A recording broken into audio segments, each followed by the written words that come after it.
So am I. Bring on the crap. Crap is great.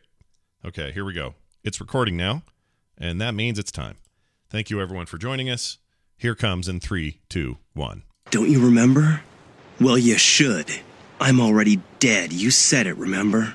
And by the way, my name is Rock now. What kind of stuff did you do at work?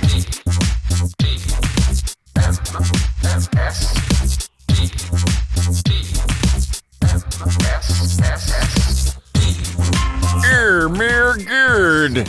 This is the morning stream.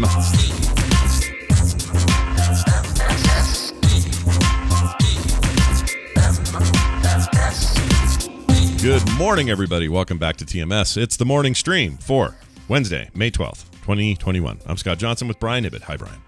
Hi, Scott. How are you? Hey, man. I'm good.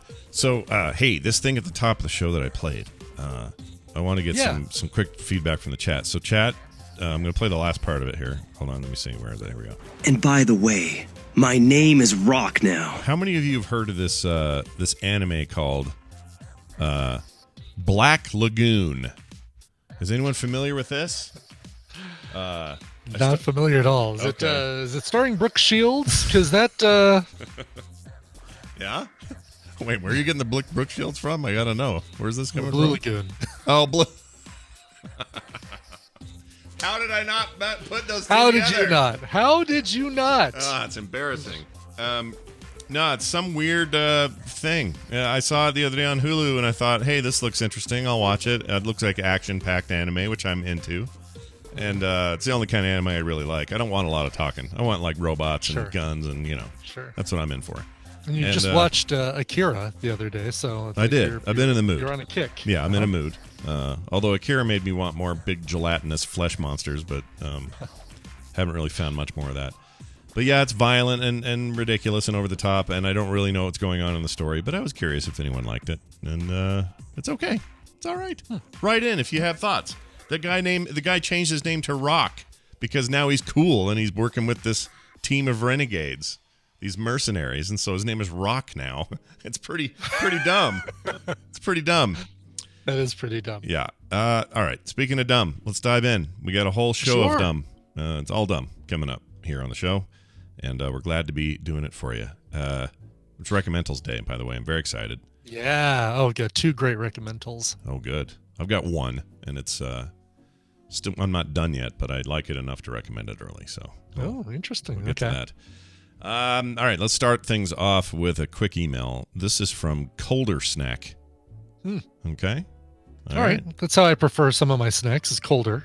I'm trying to think where that name might come from. Maybe he just likes colder snacks. I don't know. It sounds like a Canadian TV show. A Canadian animated TV show, right? Like season 3 of Colder Snack. Yeah, exactly. Coming up on Canada's Colder Snack. Yeah, that makes sense. Well, here it is. It says, "Hey, Bohemian and Sports Ball." Okay. It's a weird combo. It is. If you both had a secret life and the other didn't know about it, what would those secret lives be? You have to guess each other's secret life. So I have to guess what your secret life would be. You have to guess what mine would be. Yep. And he then says, "Live and live free," whatever that means. Oh, I like that. That's also Canada. Oh yeah, I guess so. All right. So the idea, I guess, is if you had a secret life you were leading, and I didn't know what it was, what would I guess it would be? And the same for you. You'd have to guess mine. Yeah. Boy, this is actually harder than I thought. This is pretty hard. All right, here's mine. Okay. Scott Johnson, in his secret life, the life that none of us know anything about, is secretly a fiction writer, and he writes novels about post-apocalyptic westerns that end with car chases. Oh, I want to be that guy. I want to be that guy. All right. And your pen name is. You gonna make it up? Yeah, I'm gonna make it up. Your secret life pen name is Morrison Yellowbottom. Oh, did you get the new Yellow Bottom book? I hear it's amazing. Oh, yeah. The new post-apocalyptic Western book by Morrison Yellowbottom. Would my book have to have, you know how authors put their big fat name up first and then a tiny title for the book? So it's like King and then Stephen King's book. But it's a Yellow Bottom and then Yellow Bottom. Yeah, yes, that's how it would be. All right. Well, Brian's secret thing is, so yours is interesting. You are a proper, like, in all the stereotype ways, you are a major proper pimp in my mind. Okay. And by that I just mean like the furs and the cane and the strutting big down hat, the street, the big fedora, all that stuff. Just out of this world, decked out with that stuff. But here's the twist: you secretly run a brothel / prostitution service out of Las Vegas, or part of Nevada. Maybe not right in Las Vegas, but maybe is it the best little whorehouse in Vegas. It's a different place. It's your own place. Okay. And the difference here is, though, you're really super modern about it. All of the girls are there's zero human trafficking going on. All of the girls are high-end professionals who get to basically write their own ticket. They get to basically pick everything. All that they're paying you for is a little bit off the top to have the space because you own the space.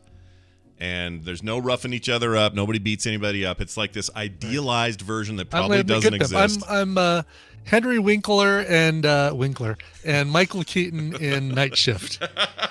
Yeah. I'm that with the pimp outfit from Fuzzy Bear. Yes, you're the total Fuzzy Bear outfit. That's the one we're looking at. Nice. And you just kind of walk around going, you know, like, hey, ladies, and you're really living it up. But then you come here, Instead you of live in funk, Colorado it's, all you year. know, Yeah. It's instead of funk, it's like covers of funk or yeah, the cover song thing, TMS, all this other stuff. It's all just a cover. It's all a cover. Oh, well, yeah, that explains why it's called Coverville, because it's my cover. It's your cover. Yeah. I hope that answered your question, Colder Snack, if that is your real name. And it also depends on the snack. All right, real quick here, for Colder Snack, here's your secret life. You, at night when you no prefer Hot Pockets.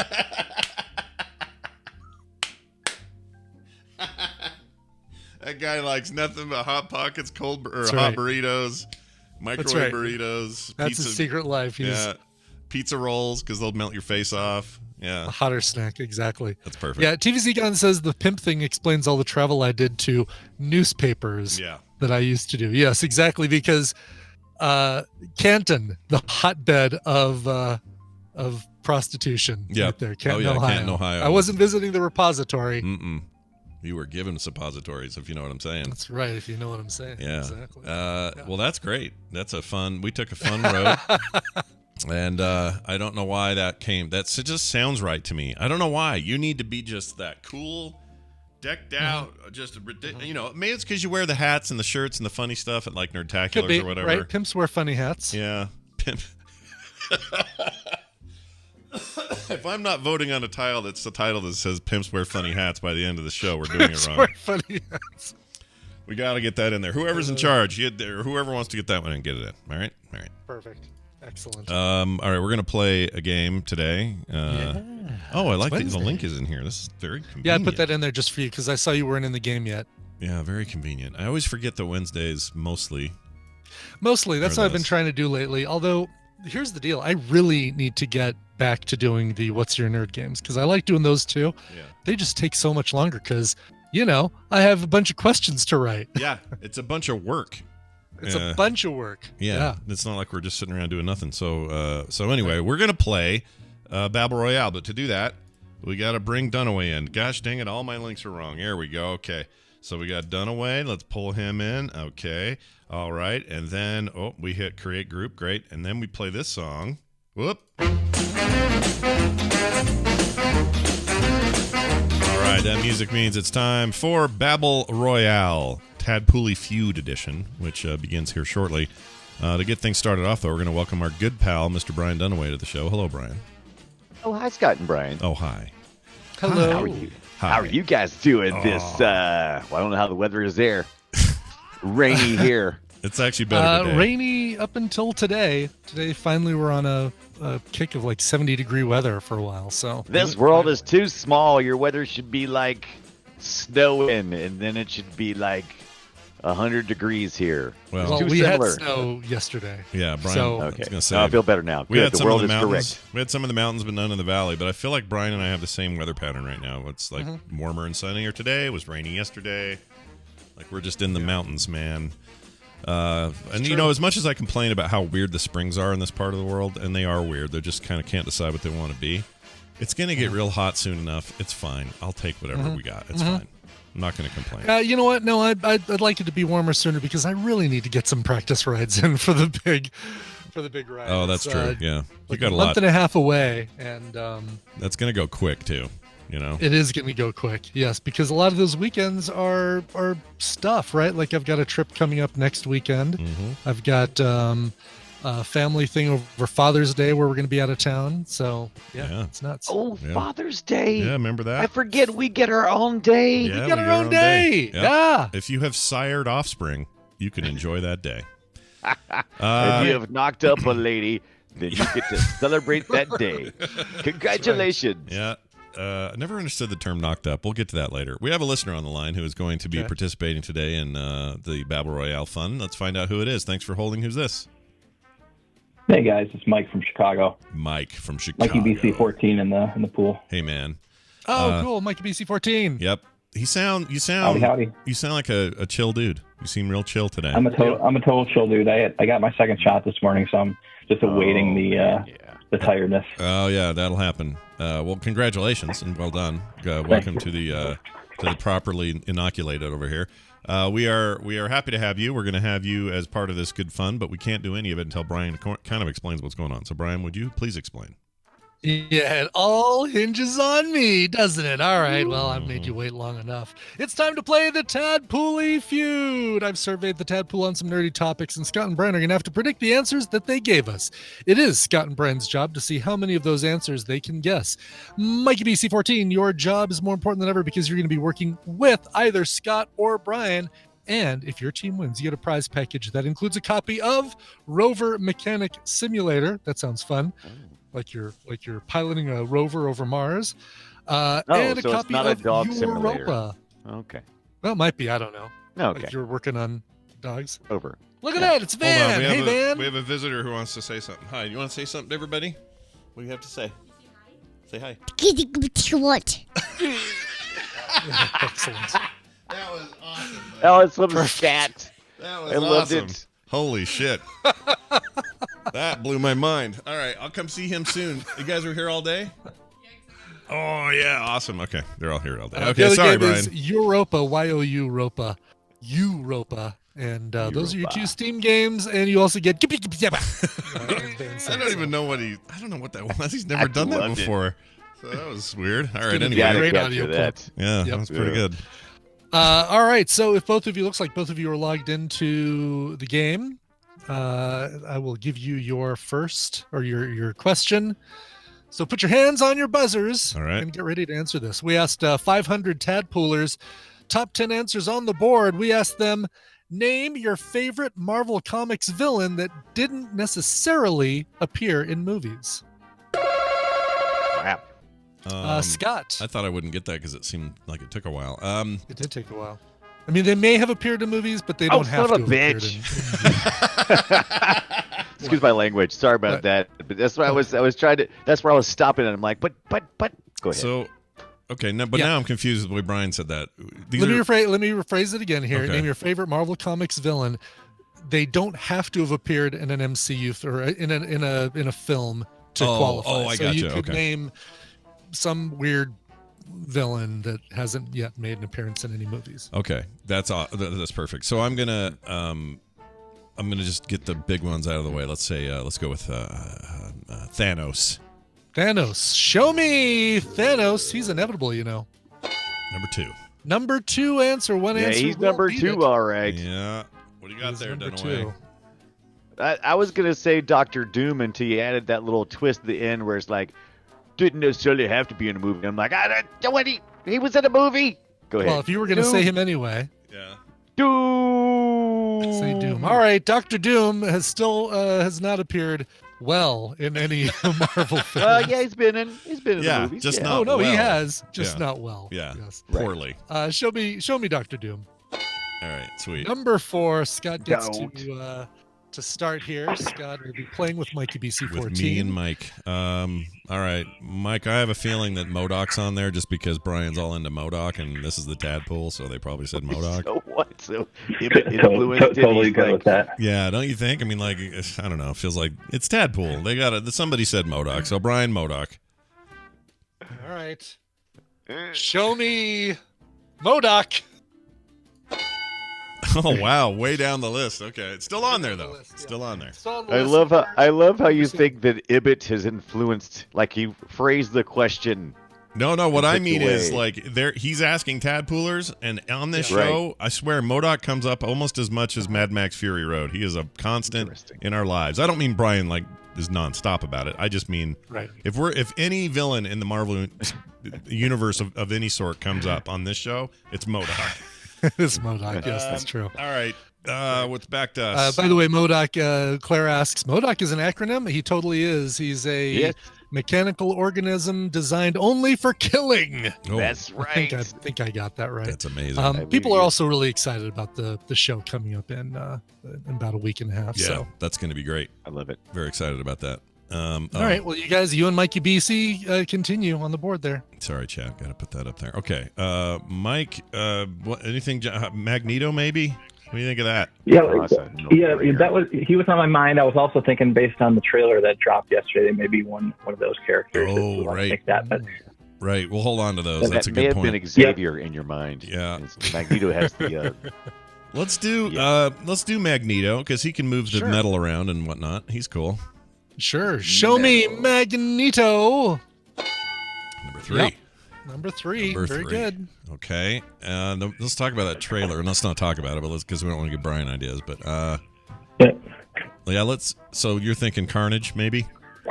yeah, that's what I was thinking. All right. Getting the Spider-Man. Yeah. All right. unit there. Let's say Carnage. Carnage. Let All there be right. Carnage. Now, this survey was done last month. I was about to say, yeah. Now, but Oh well, still. yeah. Yeah. Okay. All right. Show me Carnage. Yeah, people still excited for Carnage. Damn Number it. 8 on the list. You know what Ibbott's gotten really good at? That misdirect of, you're Yeah, sure you yeah. want this one? Oh, you're Okay. sure, Yeah. moron? Yeah, That's he's right. gotten very good at that. I pride myself on that. Yeah, that's pretty I good. ruined many a birthday for Tristan with that. Oh, well, the thing you want, it turned out to be really expensive, so we got it for you anyway. There you go. All right, so if we're back to, just trying to think of like from the films. Maybe Doc Ock. Oh, yeah, of course. Everyone loves him. Alfred Molina's Doc Ock, please. All right, yeah, but only his. Yeah, only his. Because he didn't have that crappy bowl haircut. Yeah. Show me Dr. Otto Octavius. Yeah, number 5. I love these characters whose names are just conveniently close to the thing they become with all Right. the arms and stuff. Right. Annoys the crap out of me. Yeah. All right, let's see. Man, we're missing number 1. What are we forgetting? That's like at the I top. can't even imagine what is in that spot right now. All right, so Thanos is our big bad there. Who else in the? Who's bigger than Thanos? I don't know. We could say who's bad in Thor, like Thor movies. No, that's a good one. There's a few of them, but like mainly. Okay, last one was Chris Hell Hemsworth is bad Yeah in or whatever Thor. her name is. Hell yeah. Do you consider Loki a bad Loki. guy? Loki's the bad. Totally. Come in. Absolutely. Yeah, of course, I yeah, mean, Loki. he's Yeah, he's Loki's an the top. adorable one, but still, he's in Villain Town. So Yeah. yeah, we're gonna say Loki. Villain Town. All right. Villain Show Town. me Loki. Oh, Yeah. number If one, people dude. are excited. Yeah. If people are excited for Beautiful. MODOK, Man. they're even more excited for Loki, as am Yeah. I. Oh, yeah, we got that show coming up too. That's pretty soon, right? Like And the ladies love Hiddleston. a week. Yeah, a couple of weeks, I think, right? Couple First weeks. week of June, I think, if I remember seeing a month correctly. from Monday. Yeah, So a month. Okay. Yeah. Yeah, June 9th is when it comes out. that's too long. They should do it now. All They right. should do it now, exactly. Too long a gap between Winter Soldier, Falcon Winter Soldier, and Loki. I agree. All right, so we got these 3 left: 6, 9, and 10. 6, 9, and 10. And, well, Yeah. Well, If we say Carnage, do we say Venom too, Scott? Well, damn it. yes, because I think that's how people see And by him. Brian saying "God damn it," I'm thinking he was throwing it out. I mean, yeah, let's say Venom because it's a mixed. Venom is obviously he's an anti-hero, but also sometimes heroic. Yeah. And his comics, he's sort of in hero mode now. But anyway, Yeah. we'll say Venom. Let's do it. All right. Show me Eddie Brock's alter ego. Number 6. Yeah. Number 6. That's right. All right, that leaves one slot open, and if we get this wrong, It's or no, 2 open, slots. Sorry. Really. Yeah, 2. I mean, to be technical, it's If we get these wrong, I mean, if you want to really get down to it. is there any way right. Dunaway can win? Is there a window for No, him? he's mathematically eliminated. He was mathematically eliminated before you guys got Venom, unfortunately. Okay. It's mathematically eliminated before we started this one. I'm sending out, Scott. So Let's see. We got Loki, Thanos, Magneto, Doom, Doc Ock, Venom, MODOK, Carnage. Maybe Ultron's on there. Maybe. that's a thought. Okay, we'll try Ultron. I don't feel that great about this, but let's do Ultron. Show me that sweet robot with a voice like James Spader. Ah, shit. Oh. All But right, we wouldn't Dunaway. have Vision if we didn't have true. the Ultron. Yeah. And right. finally, Brian gets to play. Right? I'm going to say this is my favorite bad guy in all of the Marvel Universe, and they haven't been able to bring him to screen yet, and I want him to. Galactus. Galactus. Well, he was a cloud in that was nice. I was like, oh, he's a cloud. Yeah, I think that I see it sucked. in the cloud. That sucks. No. Yeah, Dude, it was so horrible. I'm telling you right now, if they do that Fantastic Four movie, and they are, if they don't try to get Galactus in there somehow, then what are we even doing? You gotta like make Galactus it work. has to be the big bad in the MCU. The guy eats planets, for hell's He sakes. does. He's He a does. planet eater. He Yeah. gave us Silver Surfer. Yeah. That's right. All right. Show me Galactus. Oh, are you kidding me? Honestly, Yeah, I thought you'd had it because that's a Tadpool answer, man. That's what Galactus number 12, by the way. he's on. Okay, he's in the He's top on 20. there, but he's just low. Wow. Ultron all the way down at 18. Yep. All right. Well, double shot, Mike. You got anything that jumps out of your noggin here? What was the guy in the last Spider-Man movie? With the ball on his head. The Gyllenhaal guy.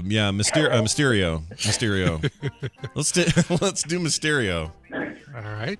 All right. Show me. It's one of my favorite, actually, next to MODOK, my favorite villain. Show me Mysterio.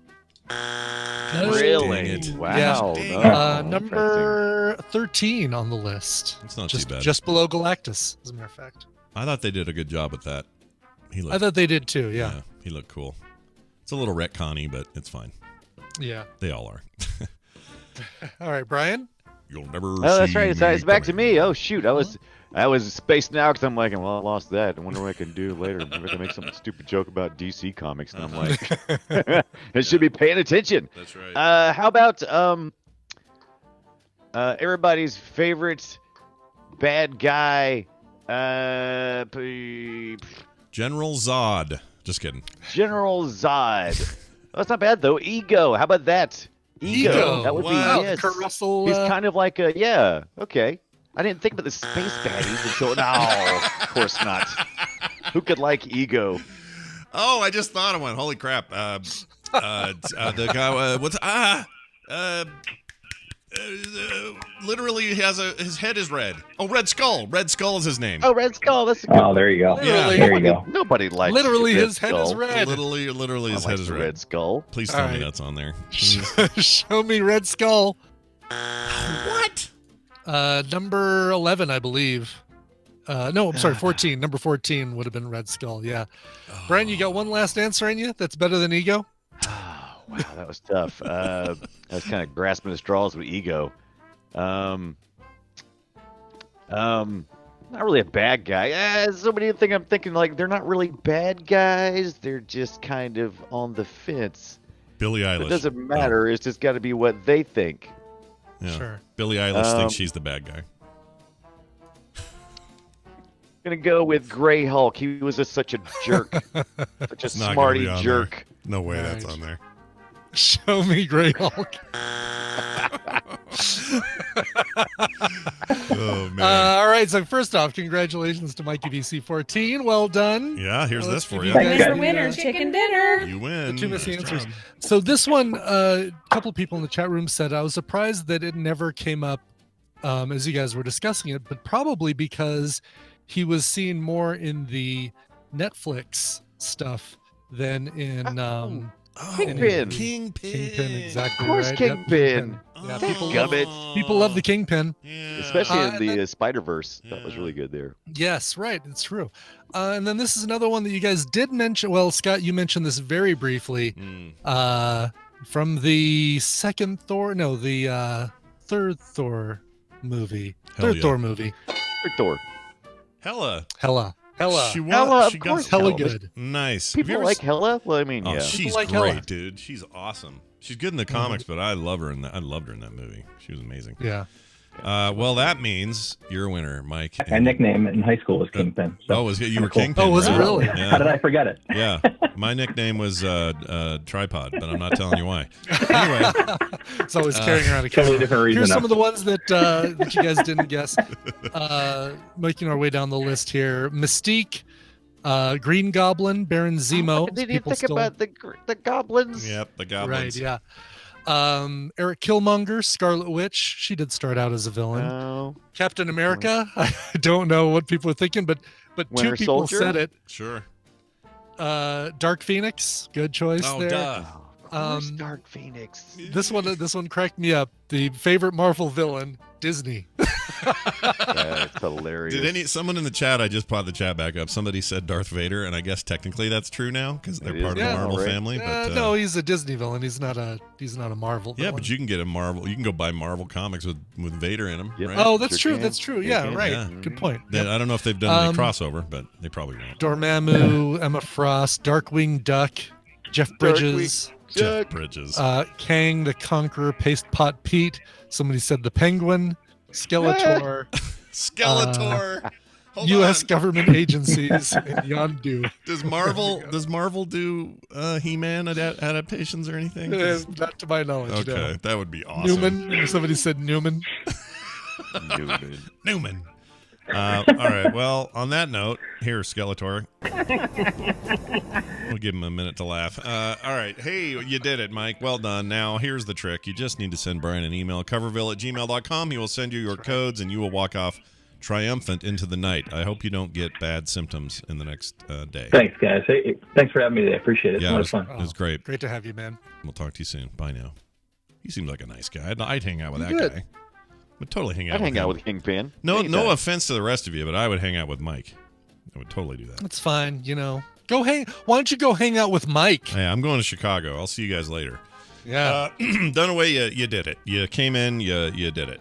Hey, yeah, we didn't do a booth show this week, but we're going to do one next week. But more importantly than that, this weekend, Film Sack, the four of us, me, you, Randy, and Brian here, are all doing an episode about Predator 1. The first Predator. Yes. I can hardly wait. I mean, some people, including me, think it's the best Arnold movie. I still do. I think it's my favorite Schwarzenegger movie.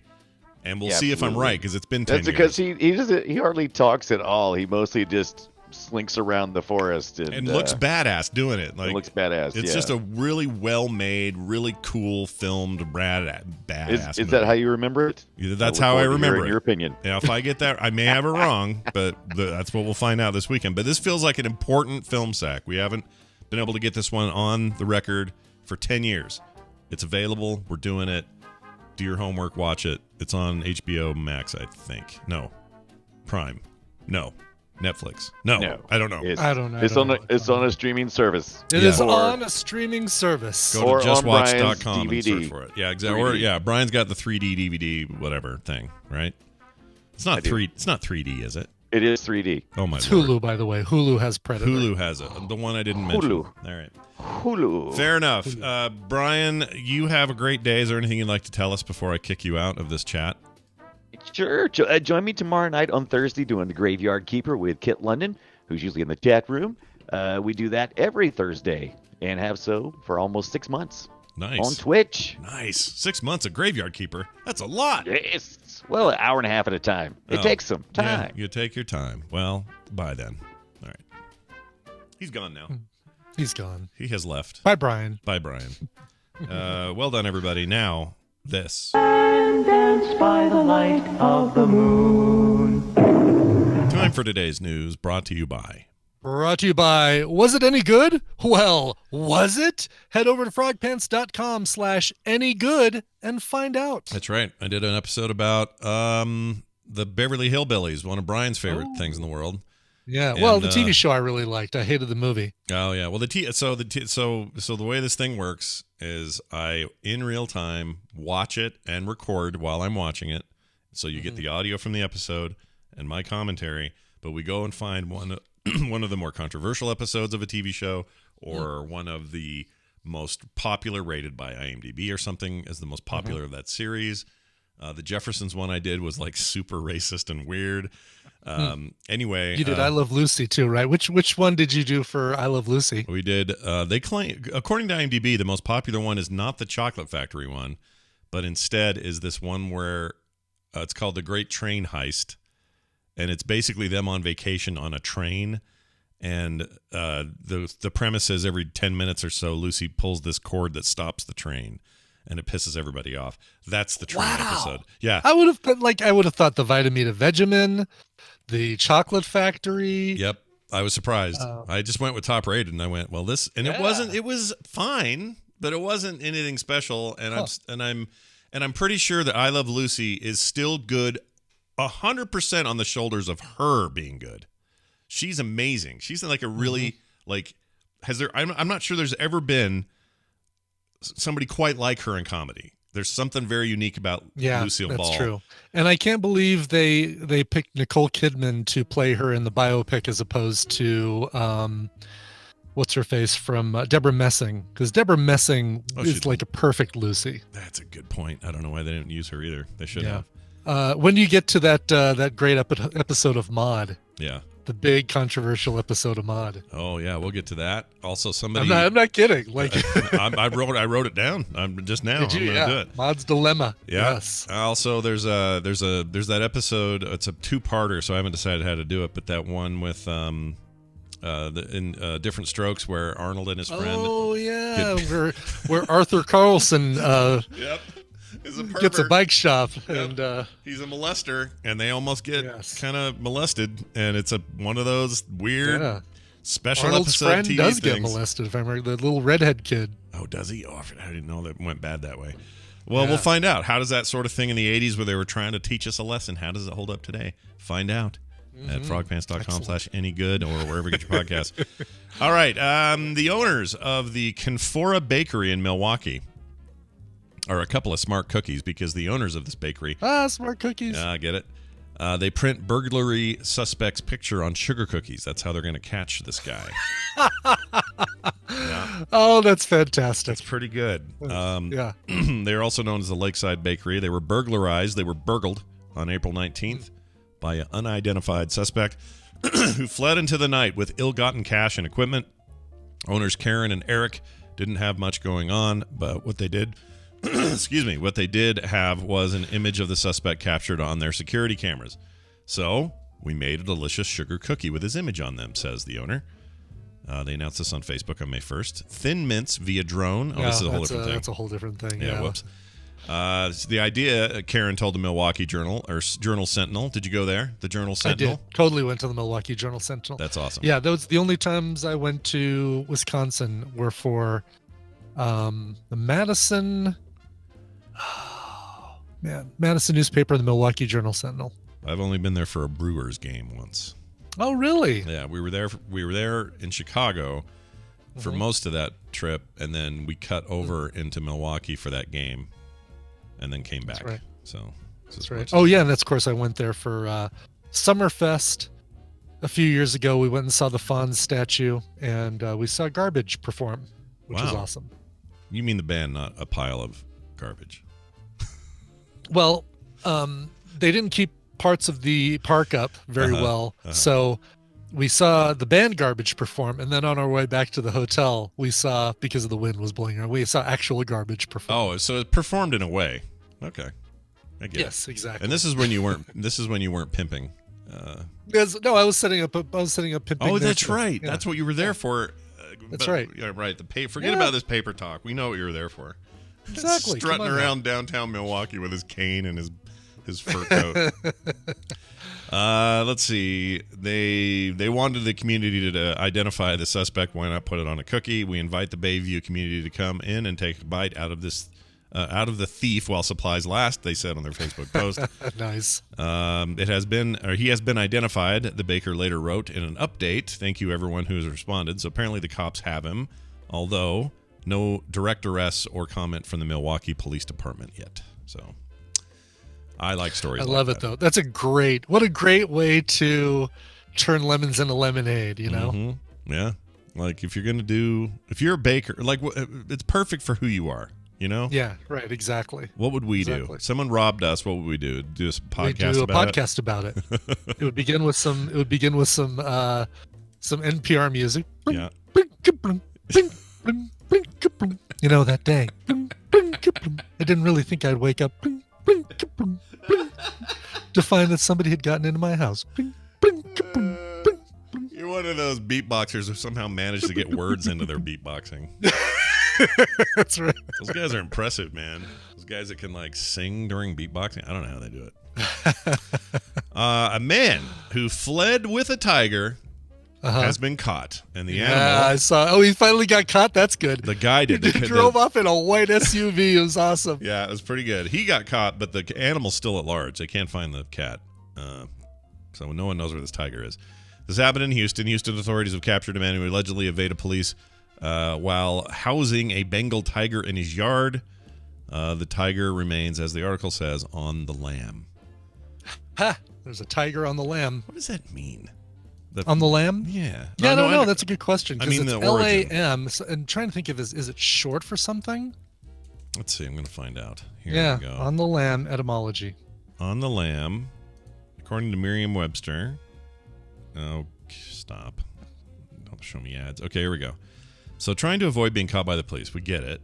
That part we get. Do we have a... Oh. Let's see. I can't find anything on the idiom's origin. So Random House Historical Dictionary of American Slang, J.E. Leiter defines the term as prison lingo for an act of running or flight, especially a dash to escape from custody. It was like an operation of pickpockets. After he secures the wallet, he will utter the word lamb. This means to let the man go and get out of the way as soon as possible. Really? Yeah, I don't. It really doesn't make sense. Like, grabs the wallet, instead of going yoink like I would do, he goes lamb. Lamb. I'm out of here. Where are you going? Yeah. I'm on the lamb. Leiter speculates that may be rooted in the dialect Scandinavian bird lamb, which is, as in the 1525, his wife sore lambing him, meaning to beat, pound, or strike. Jeez. Mark Twain used it twice, lambing the lady in 1855 and lamb like all creation in 1865, both clearly meaning to beat. Okay. So beat it. Yeah, beat it. You're beat it. It's the fuzz. Cheese That's it. It's the really fuzz. Weird. Yeah. Oh, here you go. Oh no, this is just what you had. Never mind. I thought I found something new. I didn't. All right. Well, see also on the run. Take it on the lam. Run as fast as you can. Run for one's life. Run for life. It'd be great if REO Speedwagon would have done you're under the gun and you take it on the lam. I dare say Heard it would have from a made friend who heard it from a friend who. We'd still be talking about those guys, and you know, they would they'd still be around in 2020 cranking out new music. Yep. REO Speedwagon. There you go. All right, so back to this tiger guy. We got off the the wannabe Tiger King. Yep. Yes. We don't know where the tiger is. Victor Hugo Cervais, age 26, was out on bond for a prior murder charge. Cuevas. Oh, he was on a Victor murder Hugo. charge. Victor. First off, you gotta love the name Victor Hugo Cuevas. Oh, what did I say? Cuevas is correct. I can't remember, something very different. That's much better. But the fact that the first part of his name is Victor Hugo, the author who wrote I have to look it up. Was it Three Musketeers? No, it was Victor Hugo. What was his? Les Miserables. Oh, Hunchback. Hunchback was his other big thing. Oh yeah, and Les Miserables. And Les Miserables, yeah. One other thing he did that I'm gonna remember before I click this. Okay, because what was gonna have threes, right? How about? You said Hunchback, right? You did. I said Hunchback and Les Miserables. I guess that's all I know. I'm looking at the rest of this list, and no. Whoa, that dude lived to 83. That's a lot in his range. Mm-hmm. Born in 1802, died in 1885. Wow. Well done, Victor Hugo. Now, Count of Monte Cristo was Dumas, I believe. Yeah, with Guy Ritchie. No, Guy Pearce. Sorry, Guy Pearce. Guy Pearce. Yeah. And the dude what played Jesus. That's right, exactly. Who's a little nutty now. What's his name? Jim Caviezel. All right. Moving on. This guy's 26. Tiger. He already had a murder charge, which is nuts. Anyway, he was already out on bond for this murder charge. And then his neighbor notices, he's got a big giant cat. I probably should call that in. Mm-hmm. Also, it's reported that he had monkeys, which are allowed in the city of Borza, or allowed in the city of Houston, says Borza. Sorry, there's no city named Borza. Borza, Texas. Owning a tiger is a violation of Houston law, however. Let's see, but it is legal under Texas state law with or certain restrictions. So there are parts of, I guess I don't know if the city overrides the state or how that works, but Texas, just make your minds up. Jose Ramos, age 50, who lives next door, was eating on Sunday evening when he looked out the window and saw a tiger sitting in his front yard. I had to pinch myself. Was this real? He says. I doubt Is this real life? Himself. Do you think anyone ever went, hold on a second? I felt it. It must be real. I pinched myself. No one does that. Do you think he uttered, "What the"? I want to say he went full anime and went, Yes, I believe that. Yes. Yeah, that's what happened. Anyway, this guy, they caught him, and the cat, they don't know where the cat is. So I hope they find the cat. I don't want him to shoot the cat. Yeah, okay, so the guy is caught. Well. Yeah, cat's out there still. He's on the lamb. Look for a lamb, and you'll find the tiger on him. Yeah, he'll be on the lamb. That's right on top of it. Right on top of the lamb. Well, speaking of being on top of things and eating them, a man. So this goes great with yesterday's story about old meat getting you high. The old meat getting you high. Oh, we have more. Oh. This is worse. A man eats raw chicken in post-workout meal and says vegetables make you weak. So this is pretty great. Yeah. On Saturday, a guy named Blazin Brady. Oh my lord. Sure, that's his name. Alpha male. Blazin Brady. Freaking bro dude guy, I'm sure. Exactly. He posted a picture of his meal and said, post-workout meal, fresh raw chicken, week-old steak I left in my fridge, and my favorite, bacon, raw butter, and raw milk. Ugh. He says, chicken is not bad. It all tastes fine. The meal is my standard meal, and I usually eat all the time. I eat mainly more steak over chicken, though, usually. His post-workout meal is fresh raw chicken. He's a real poet, that guy. He is, right? It's just oozing out of him. Fresh raw chicken, week-old steak left in my fridge. His favorite, bacon, raw butter, raw milk. Let's see, moving on, he says, in the video, he says, it's not even that bad, bro. You guys are tripping. Okay, stay with me, Brian. You guys are tripping. I'm hanging. You guys are terrified just because they are told there's bacteria in it. It's your natural diet. Like you literally naturally want to eat it. You literally, I want to read that again. Yeah, he really has want to eat it. Yeah, you literally naturally want to eat it. Right. You don't just want to eat it. You want to eat it. He says, it tastes the same. Like, maybe it's not as good tasting. It's not like amazing tasting, but it doesn't taste effing bad. It's literally your normal diet. Here you go. And then he eats a piece of the raw chicken and says, 2 seconds. There you go. I just ate every single effing day. Or I eat it every single effing day. I'm not going to lie. I wash it down with milk to get used to it. When I first started, because I didn't like the taste so much, now it's a lot easier. I still do the milk because it's easier to wash it all down, but it doesn't taste bad at all, bro. I could eat effing rotten meat, 2 weeks old meat, bro. I don't give an F. I just like, or say, it just all tastes the same, bro. Great. Oh, I hope Blazin. See, we joked about, oh, this seems like a problem that'll solve itself. This one does seem like a problem that may eventually solve itself. Oh, but it'll annoy us until it does, though. It'll just drive us crazy. All right. Finally, this story. If you're a nurse or a phlebotomist, or I don't know who does these, but whoever you are, be careful because this sucks. A distracted nurse gave a woman 6 doses of COVID vaccine in a single shot. Oh, 6 doses. Yep. 23-year-old Johnson Italian and woman. Johnson and Johnson and Johnson and Johnson and Johnson. Way too many Johnsons. A 23-year-old Italian woman was mistakenly given 6 doses of the Pfizer coronavirus vaccine all at once and was released from a hospital on Monday without having suffered any apparent adverse reactions. So that's good. The incident occurred on Sunday morning at the Noah Hospital in Massa in Tuscany. The patient was kept under observation for approximately 24 hours in the hospital's emergency room. Doctors said she was given fluids, anti-inflammatories, and fever medications as preventative measures. This person at this time will certainly not have side effects, says Dr. Anatolia Vincetti, Director of Infectious Diseases at Noah Hospital. She said, the Pfizer studies have shown that people who receive up to 5 times the normal doses do not suffer any real consequences. Really? Or what if you just got really good 5G coverage then? Just really good. How many chips does she have in her arm now? Exactly. Somebody in Germany and Israel had the same thing, accidentally given 5 doses. They were okay. Wow. The patient did not have a fever, didn't have any pain except for the pain of the inoculated site, nor any infestations, whatever that means. She was a bit frightened, but we preferred to keep her here until morning. So she's fine. The point is, don't stress about it too much, but also that's 4 other people that didn't get their damn No, it's true, yeah. Look at that. Now, does she have to get, when she goes for her 3 weeks, her follow-up dose, does she need to get the same amount? Will it be? That's actually a great question. Bookended? That's a great question. No, it's not. Does it change? No, she won't have to. Does it matter at all? It probably doesn't, right? Probably doesn't. Yeah. Okay. Well, but, I'm just visualizing the nurse who's so distracted that she's got the little vial sitting up on top of the needle, and she's like doing this.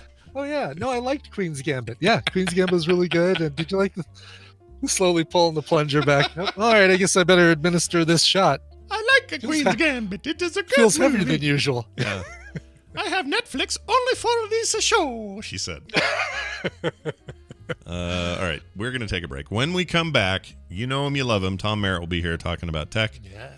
And little recommendals after that, so stay tuned. Brian, we need a song to get us there. What do you got? We do. And before we do that, I'm going to really quickly tell you about the bike thing that we're set. You know, you've donated. You guys are all awesome. Thank you for your donations for MS.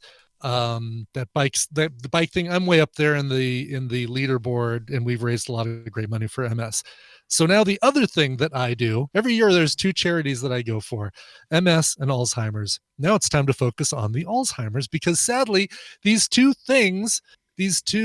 fundraising activities take place a week apart. Whoa. And because of it being on Father's Day and because of this Father's Day trip I'm going on, I'm actually not going to be able to do the live stream on the day I normally would, which is called the Longest Day. It's part of this Alzheimer's thing called the Longest Day. Yeah. So I'm going to figure out something else. Scott and I are talking. I need to really pitch it to Scott, this idea of us doing that Oculus-based D&D game with. I saw it again yesterday. I forgot the name of it, like Demio. Demio. That's it. Yeah, it looks really interesting. I want to try this. Yeah, I think we should do it. And you, me, Schleicher, and Dunaway, I think would be a great. A great 4-person game to do this with. Yeah, I think we should do it. I think we should do it. Yep. In the meantime, go to tiny.cc/CovervilleALZ, first 3 letters of Alzheimer's, 2021. So that's Coverville ALZ 2021, and make a donation, $5, $10, whatever. Let's really push it. And I'm going to figure out some sort of live stream bike thing to do as well for this as well. I'm going to go on a longer bike ride, one of the ones from North Denver to South Denver, and try and do a whole live stream thing with the GoPro Hero 7 Black that I'm holding in my hands right now. Big thanks to TV Zegon for helping me wrangle this thing. Nice. Anyway, so tiny.cc/Coverville ALZ 2021. All right, let's get to the song today. And this one comes to us from Earshot Media, courtesy of Mutant League Records. These guys are great. It's a Cincinnati, Ohio pop punk group, five-piece group called Settle Your Scores. They actually just signed with Mutant League Records, and so this is their first single release. They've got that, that kind of more mature Blink-182 sound, and this is one of those songs that's like, as an old guy, a song that harkens back to the heady days of 1999 is kind of funny because I was 30 years old in 1999. But if you are fans of things in 1999, you probably can relate to this song from Settle Your Scores. Here's the new single, 1999. Get Phillips Milk of Magnesia. Phillips is thorough and gentle, and Phillips is the kind of laxative doctors recommend most often. That makes sense. Never underestimate a Japanese businessman.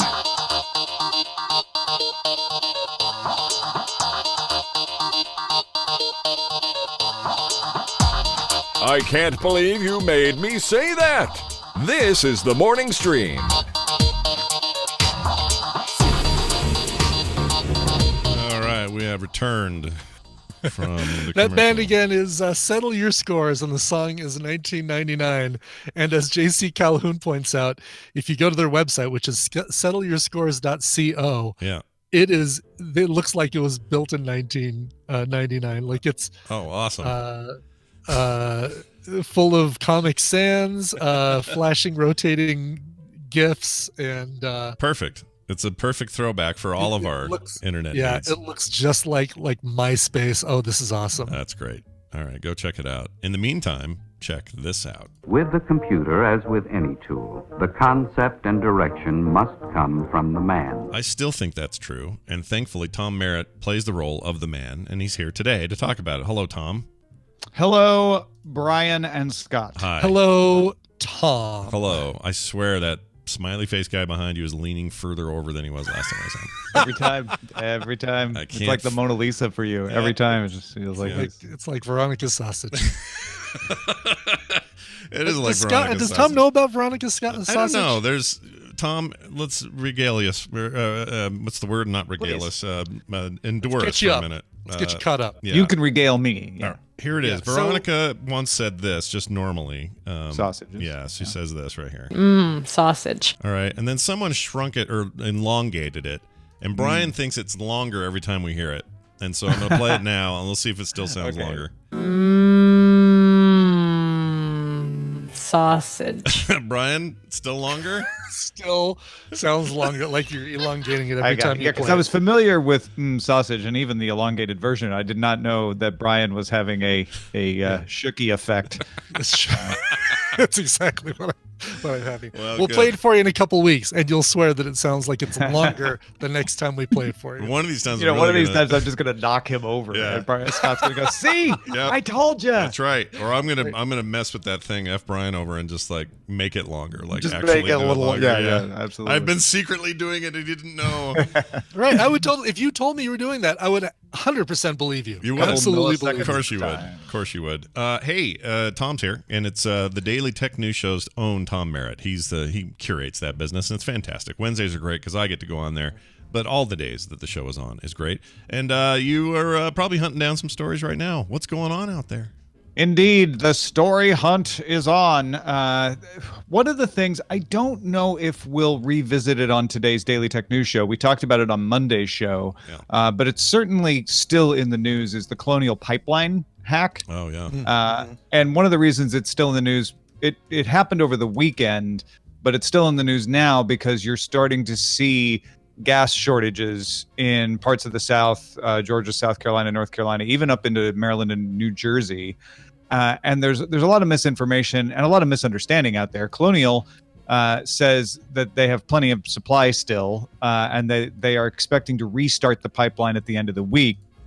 But gas stations are running out of gas. So the question is, are they running out of gas because people are hearing the story about Colonial Pipeline being shut down, running to the gas station to fill up before they normally would, and therefore, a toilet paper like run It's a on toilet gas paper situation. Right. Yeah. Yeah. Exactly. Or is Colonial saying, well, we've got plenty, but it's not actually getting there. My guess is it's probably more of the hoarding than it is the supply at this point. Colonial Pipeline, if you don't know, suffered a ransomware attack on its information systems. That means like its office computers, but out of an abundance of caution, shut down its control systems on the pipeline to make sure that it didn't spread. Right. They wanted to make sure that it didn't get into the control systems because then people can do a lot of damage to the pipeline.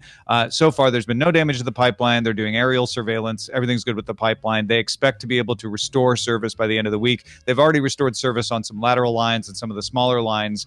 But the worry is that if the shortage goes on more than 5 days, then if the shutdown goes on more than 5 days, you will start to see the effects of a shortage into the supply system. Right. American Airlines, I think, is already having some long haul flights stop for refueling.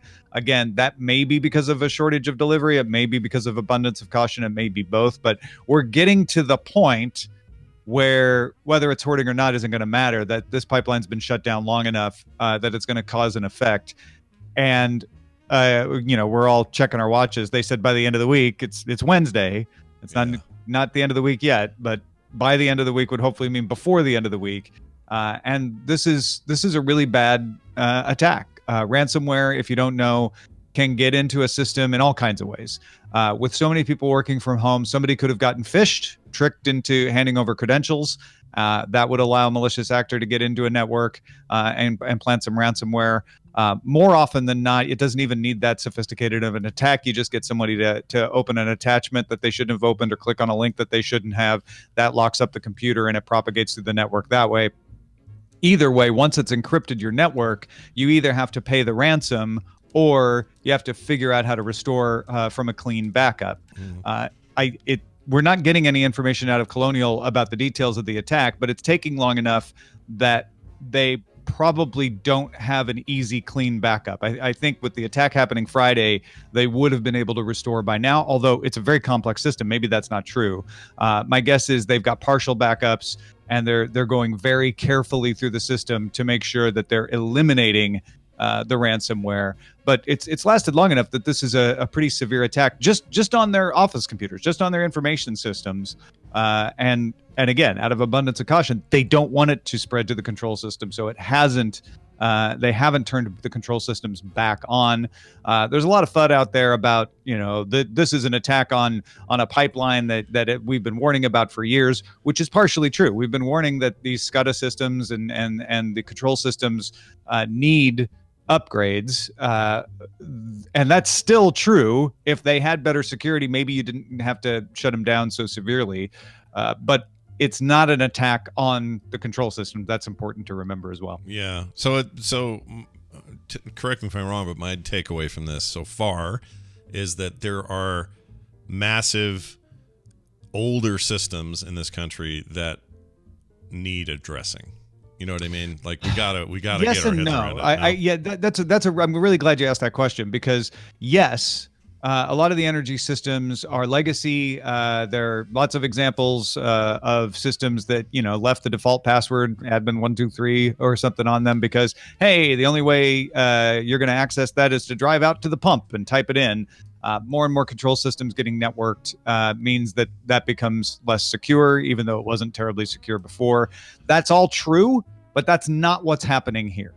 The only impact of that is that's caused them to shut down the pipeline while they fix the other problem. The attack did not take advantage of any of those vulnerabilities. Okay.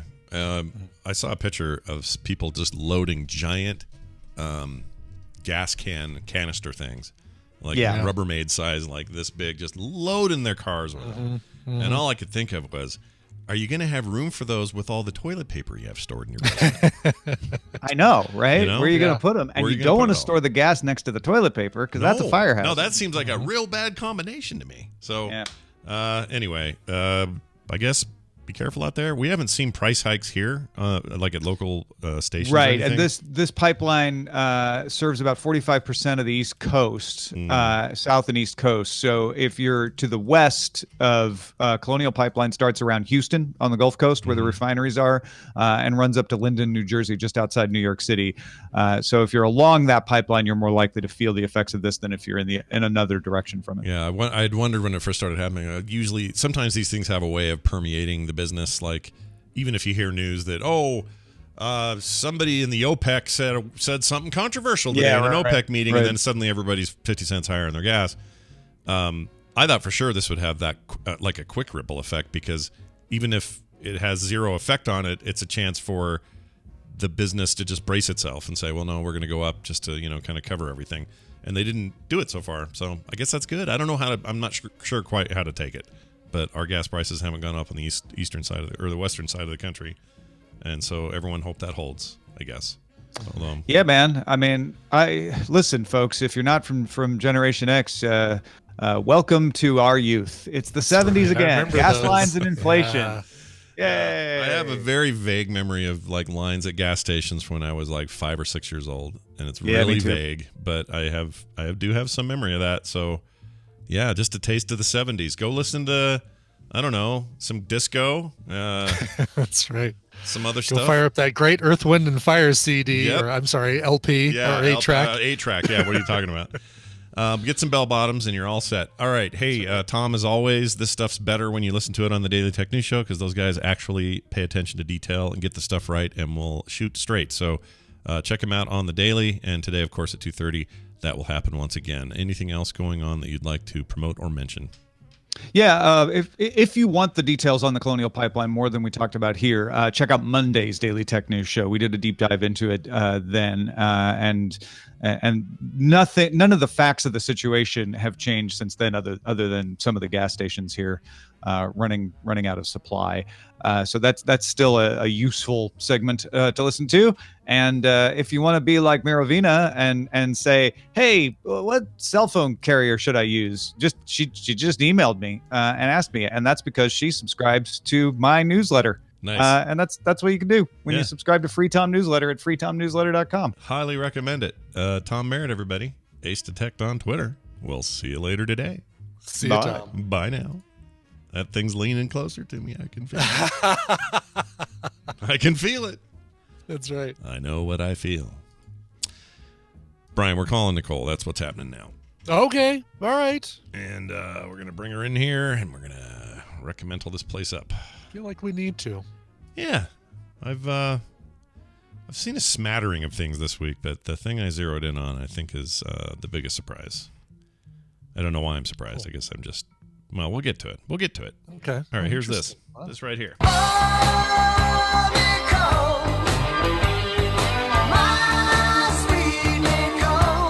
Hey, look who it is, everybody. It's Nicole Spagnolo, right over there. Whoops, there you are.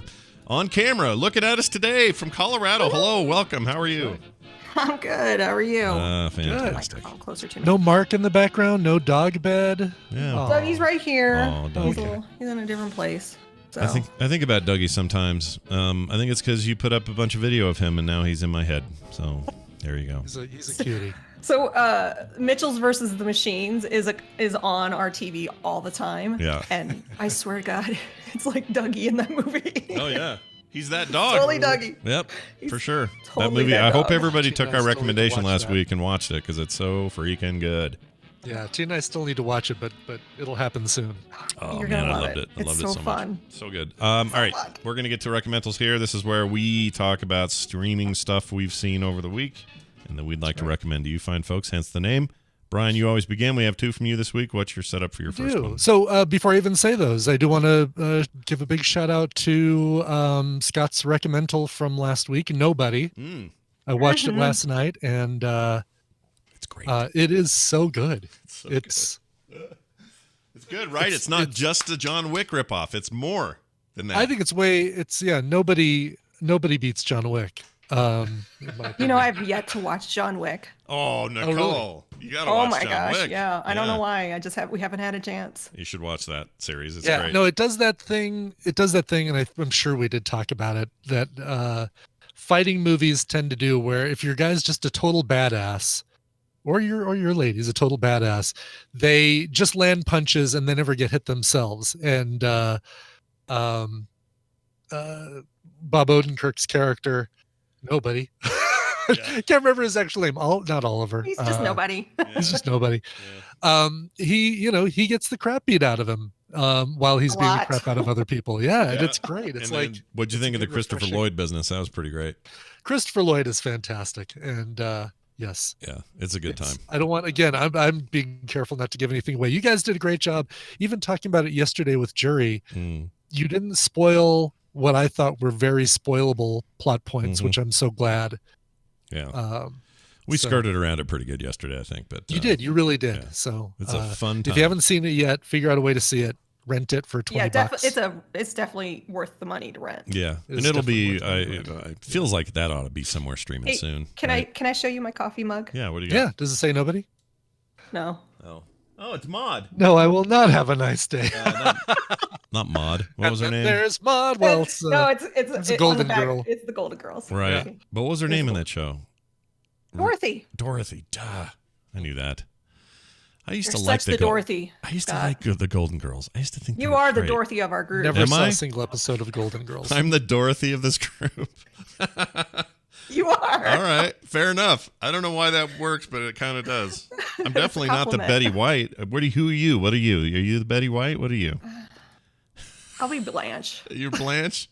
Or no, I'll be what's the little one? The old lady who was the youngest. The mother. Stella Getty's character. Yeah, I can't remember. Does she have a name? She Rose? Just Ma. Rose. Rose. No. Yeah. No, Rose yeah, is. I'm kind of Rose. Rose, right? I'm kind of Rose. No, wait. Rose is Betty White. Betty White was Rose, right? Sophia. That's it. Sophia. I liked that I show. definitely think I'm probably a Rose. I am unapologetically a Golden Girls fan. Yeah. I don't know why, but I like it a lot. All right. Anyway, sorry, tangent. Sorry, I'm drinking coffee for Listen, my I started us on that tangent with nobody. So yeah, it's your fault. Whatever. It's your fault. All right. This is a movie that was supposed to be in theaters. Tina and I even saw previews for it back in the days of going to movie theaters, and said, "Oh, this will be a good one to see in the theaters." And we didn't. It eventually recently came to streaming Saturday night, as a matter of fact. So we watched it. All right. And it's a movie. All right, here we go. Nice. It's a short clip too, ish. Well, not really. It's almost a minute. All right, here you go. Spectacular first images here. These are coming to us live. This is the fragment actually entering the lower atmosphere. 6, 5, 4, 3, 2, 1, and impact.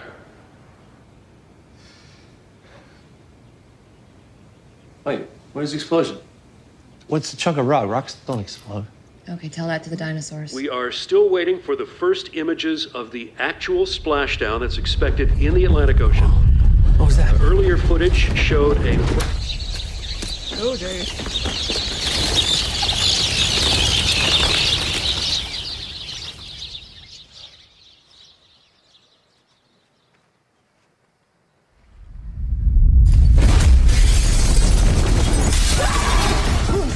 I have no idea, but I'm into it. What is this? Yeah. This is Greenland. This is a big disaster film that was supposed to come out last year, and didn't. Gerard Butler, right? Gerard Butler. Gerard Butler and Morena Baccarin. Yep. Yep. Starring in this as a couple who, there's always a couple at the center of these things, and they're trying to get to somewhere safe and that sort of thing. That's exactly the case. There's a giant meteor that's supposed to just go right by Earth. And little pieces of it are going to land in the ocean, but most of the big pieces are going to burn up in the atmosphere. And no, none of that happens, as you can tell from that clip. And it wouldn't be much of a disaster film if if it did just fly by Earth. Sure. Here's the thing. You compare this movie to other movies like it, right? San Andreas, 2012, things like that. The one thing I think this movie does differently, and there are many things that this movie doesn't do differently, but the one thing this movie does do differently is it focuses on these other groups of people that that the main characters interact with, whether it's other families on their block that maybe don't get the same offer for shelter that Gerard Butler and Morena Baccarin get, or somebody that picks them up on the highway, or things like that. It's not, you're not going to see this winning any Best Picture, even getting nominated for Best Picture. It's not a brilliant film, but it is exactly like every once in a while you need a disaster film. I feel like every year you've got to have at least one nice disaster film. And this one, if you see one disaster film in 2021, make it Greenland. You've also got Hope Davis is in this. She's awesome. Scott Glenn, who's always really good. Who's he play? I love Scott Glenn. He plays Morena Baccarin's father. Oh, great. Yeah, he's great. Yeah. He's Stick in that he is in Marvel Daredevil. business, Yeah. So you mentioned 2012. Yeah. Yes. Do you remember Tom Merritt loves He 2012? did, yeah. So he has does. he seen this? Have you told him? I don't he know. needs to He watch should, it? though, He right? is a fan of those disaster Yeah, movies. he'd love this. This is, this is right up the alley of all those things. Day After Tomorrow, 2012, San Andreas. I don't like any of them. You don't like? Oh, then Even you though I'm a probably. fan of- I like the aftermath story. Yeah. Like, I don't like the actual story. Like what was the movie with The Road? Keira Knightley and Steve Cantrell? Cantrell? I don't know. Who? Keira Knightley and Steve who? Carell? Steve Carell? Oh, Edie Brickell? What? It was. It's been a while since we've had a good Nicolism. Yeah, that's good. That's I good. recommended it. It was really good, but it was a disaster movie, and it's like what really happens. And Steve Carell's wife, like, they learn that the meteor is coming anyway, and she just gets out of the car and runs. And it was more about the relationship and what was happening than I the forgot actual. What was it? Seeking a Friend for the End of the World? Yes. No. Is that it? Yes, Okay. that is. it? Thank you, Shave Max. Seeking a Friend for the End of the World. That was probably one of my favorite End of the World movies. Hold on. Who's Shaved Max? Shave Maddox. Shave Maddox. Sorry. Oh, Shave Maddox. Got it. All right. No, you're fine. You're good. I didn't see the Max Fury Road. Not So Furry Road. There we go. Shaved Max, Not So Furry Road. Oh, why is it so funny? All right. So anyway, Greenland okay. is streaming on HBO Max. Just started playing there on Saturday, so I felt really good that I probably wouldn't get scooped on this one. But it's it's your typical disaster film. So if you like disaster films, you'll like this one. If you don't like disaster films, like Nicole, then there's no reason for you to check this one out. I love Although stuff it like does, this. So it does focus more on the people. It focuses equally on the people as it does the disaster. Yeah, I'm I into it. tolerate them more when there's more of a people story. Yeah, a human connection. Yeah. And I have no problem saying this. I like Gerard Butler even in his worst crap. It's fine. It's Every single time you say Gerard, I think Gerard Debattu. Debattu. Gerard Debattu. I'm just gonna stop talking. Gerard Dabadi Dabadai? Is that? But every time you say Gerard, I think of the Gerard. I get mad. I'm not even gonna try. I'm the worst. Depardieu? Depardieu. Yeah. Depardieu is pretty close. It's not that How do bad. you say it? How do you say it? Just tell me how to say it. Depardieu. I don't have time to. Depardieu. Yeah. I just want to let you know that I actually go to websites to hear pronunciations, so I don't mess it up. Yeah, apparently they really stick. I try hard.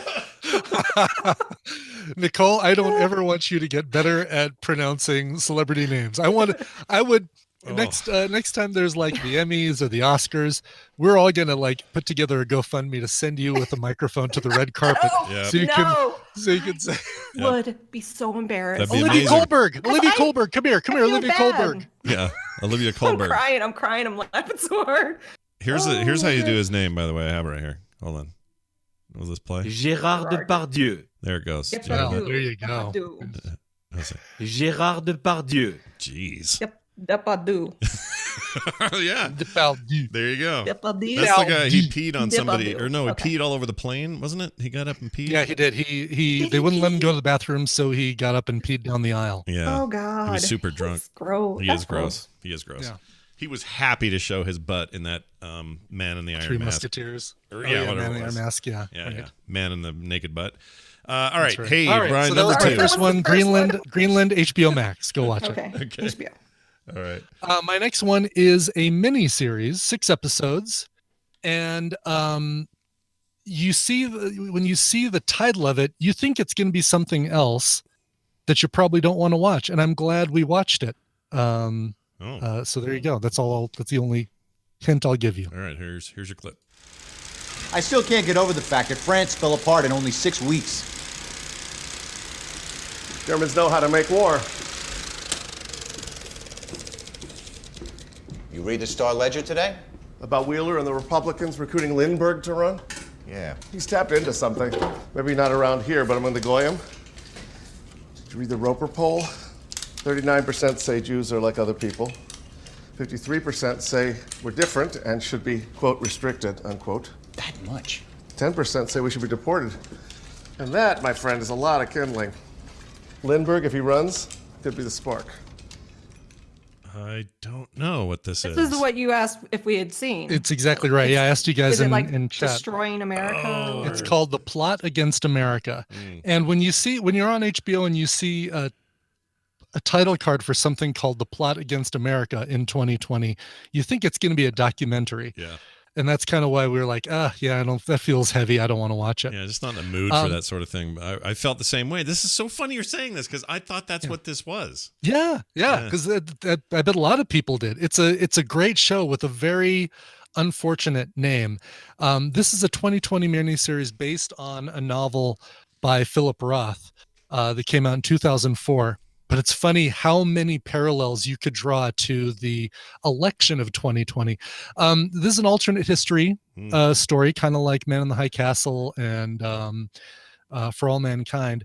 This one is the what if Charles Lindbergh ran for presidency as kind of not just a pilot, aviator hero, but he's also kind of a racist or xenophobe, specifically against Jews, anti-Semitic, with his German background and stuff like that. Yeah, he was a real piss and pot. instead of this being like a macro view of this world change, you actually see this through the eyes of a Jewish family in Newark, New Jersey. And it's 1941. The kids there's no TV. They sit around the radio and listen to the radio, and the dad works as a blue collar worker and also helps out. You heard him over there helping out at a theater projectionist booth. I wonder what that was about. They could hear the reels, but I wasn't you hear sure. the yeah, exactly. Lindbergh was kind of supported Nazism as Sunstark says, kind of supported Nazism right up until the war. And so Hitler is all over this thing. You don't see him. I mean, you see video footage of him and stuff like that, but he was not a good person, even though he was like this pilot hero that everybody. And who plays him? Adam Driver plays him? No, Adam Driver's not even in this thing. I don't know what. Cameron keeps talking about Adam Driver. I have no idea. Yeah. It's not somebody you recognize. And even he's barely in it. Lindbergh himself. You see him kind of in the background. Ben Cole plays him. Okay. But people you do recognize, Winona Ryder. She is the sister in this Jewish family. John Turturro is a rabbi that gets involved with he's so good. Winona Ryder, which is a really weird pairing that you just kind of have to see to believe. Okay. Yeah, I'm having a hard time. I'm going to watch it yeah, now. John Turturro and Winona Ryder, lovers again together. Yeah. Who else is in this thing? David Krumholtz. That guy that we know who's in he was in the Santa Claus, and then he lost a bunch of weight, and he was in the Deuce. Right. That you know the guy I'm talking about. Yeah, he was the kid. He was in one of those. those. So that is David Krumholtz. Yes. Okay. Yeah, he's great and stuff. He's really good, and he's the brother of the dad in this thing. Yeah. But man, you see some amazing stuff perspective wise through this.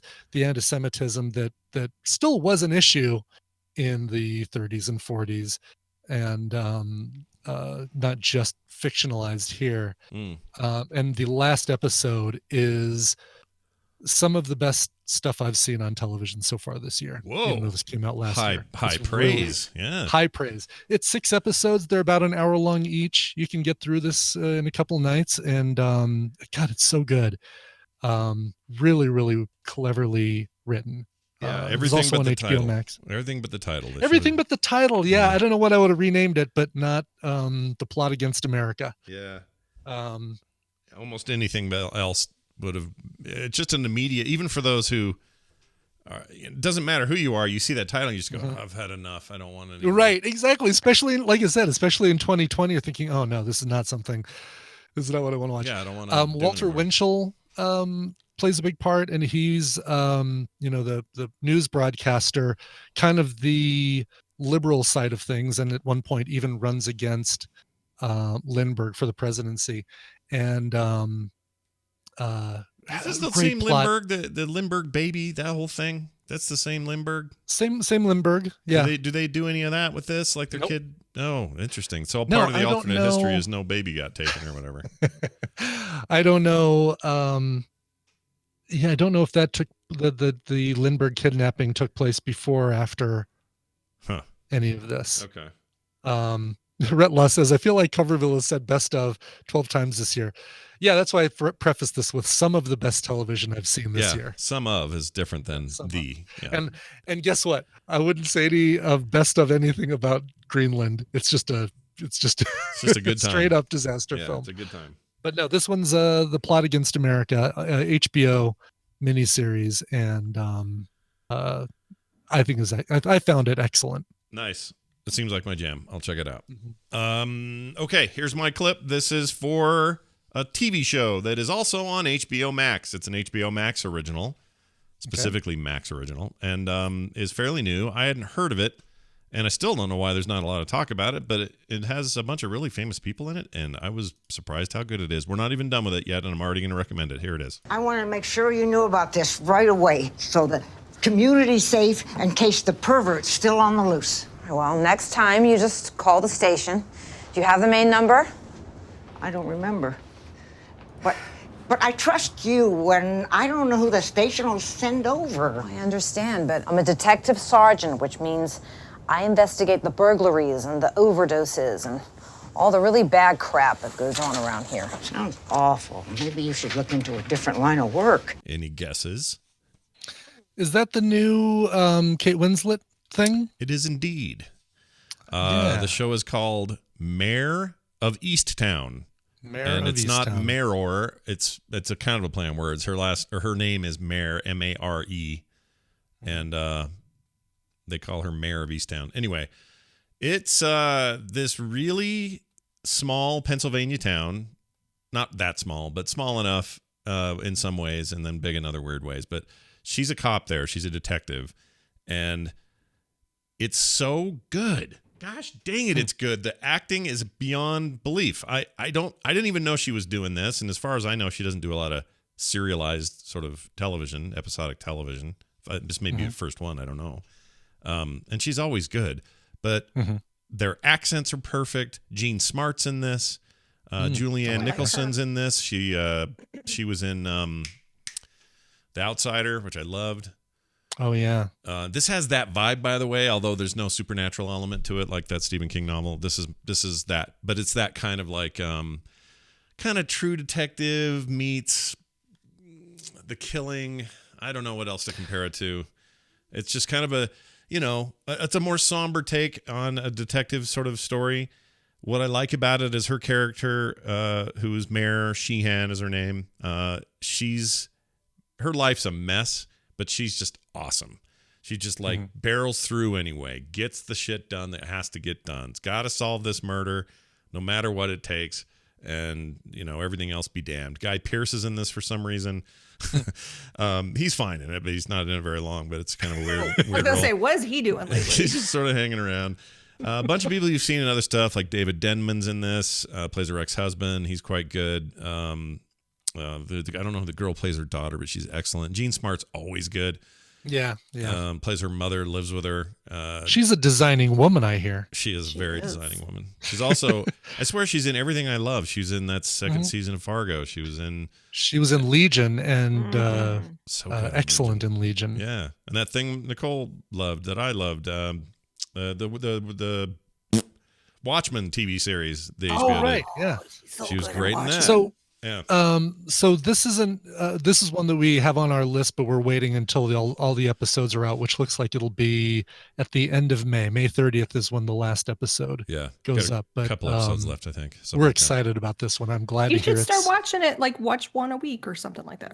Or do you just sit in a chair and watch all of them at the same time? We're bingers, man. I think we Brian sit. Yeah, exactly. Yeah. We binged. While we're waiting for this one to be able to binge this one, we binge something else. Sure.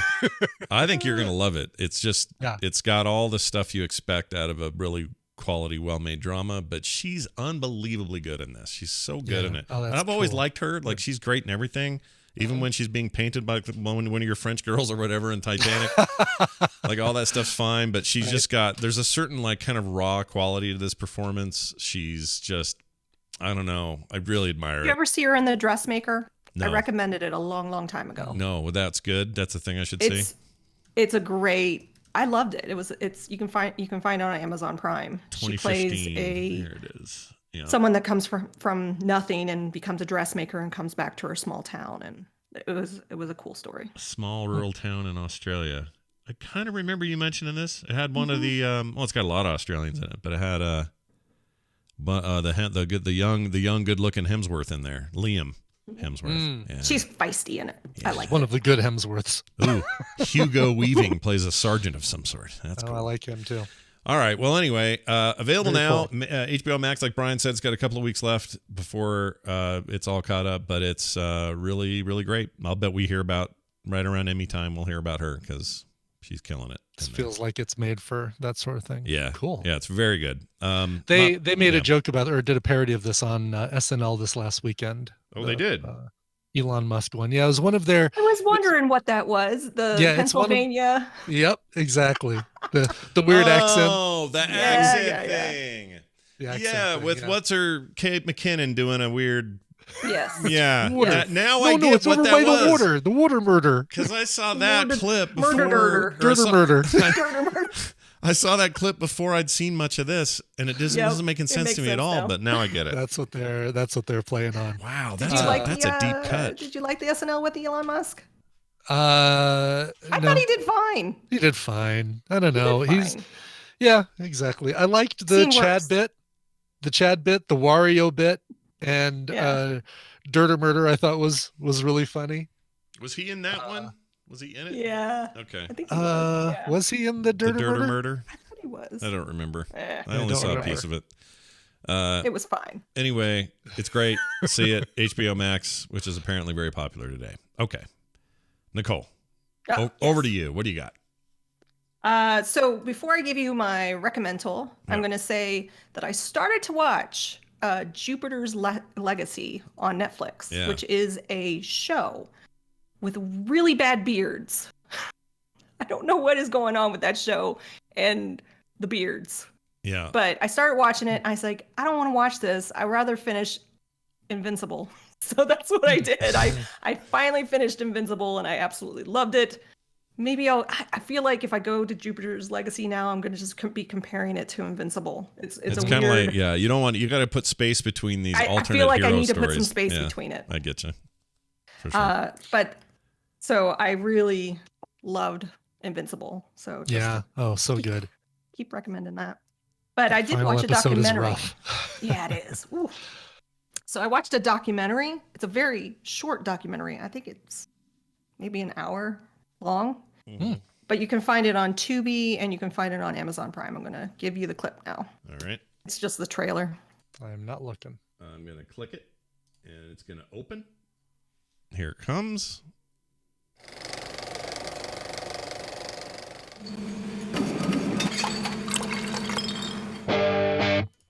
The original formula Dr. Pepper made with pure cane sugar is closer to the original and a better product. My grandfather was a stickler, and he stuck with sugar. He insisted upon it. We got people driving from all parts of the country to buy cases of Dr. Pepper. When he died, it was like Santa Claus dying. He was buried with a Dr. Pepper in his hand. People would take it and send it everywhere. My dad used to drive to meet a guy to buy Dublin Dr. Pepper out of his trunk. I guess I had some friends whose dads made drug deals. My dad made Dublin Dr. Pepper deals.